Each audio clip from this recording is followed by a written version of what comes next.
these are the names of our proposed commissions. We have an election commission, the EC. We have an electoral enforcement commission, EEC, and we have an electoral boundaries commission, EBC.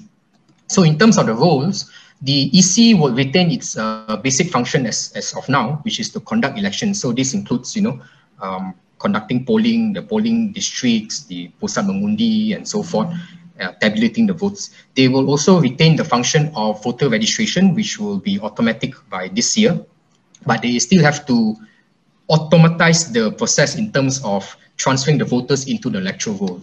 And maintenance of electoral roll will, of course, be continue to be a problem, because if you rely only on the National Registration Department, then electoral roll might be problematic.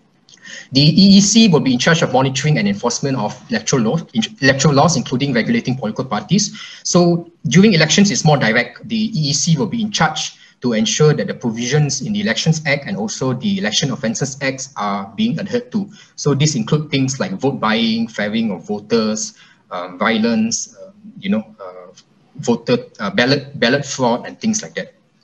But outside of the election period, we also feel that this same body should be in charge of regulating political parties. So one of the things that we need before this is, of course, the Political Parties Act, which will talk about the political financing of political parties and how political parties should conduct themselves in terms of their registration process, the administrations, and so forth. But primarily is the funding and expenditure of political parties. The Electoral Boundaries Commission, the third commission, very specific, is to review and delimitate electoral boundaries when the need arises. In terms of structure, the Election Commission will maintain the same and existing structure. There will be a central body composing of the 7 commissioners and also the main secretariat, but there will also be state SPR officers throughout the country. So exactly like as now. As for the Electoral Enforcement Commission, we recommend a similar structure like the EC, which means they will have a central body and officers in each state as well.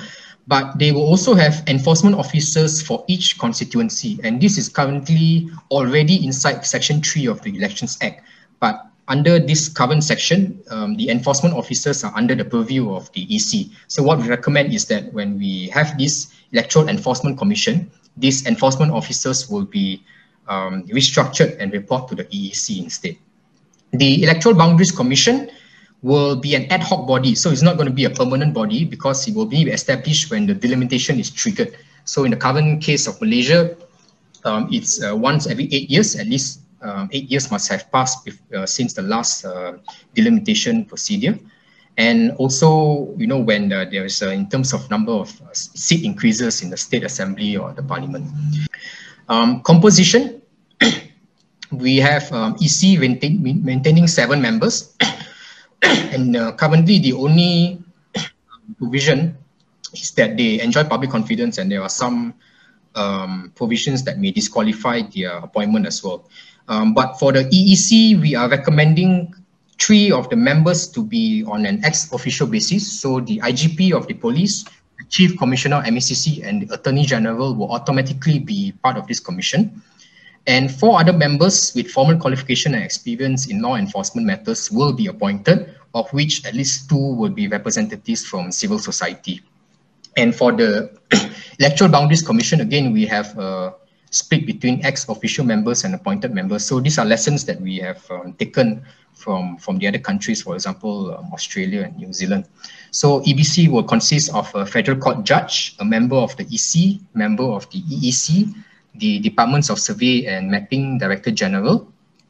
So this will be Japan, a chief statistician, which is Dorsum, and 2 members with the formal qualification and relevant experience in election statistics or geography.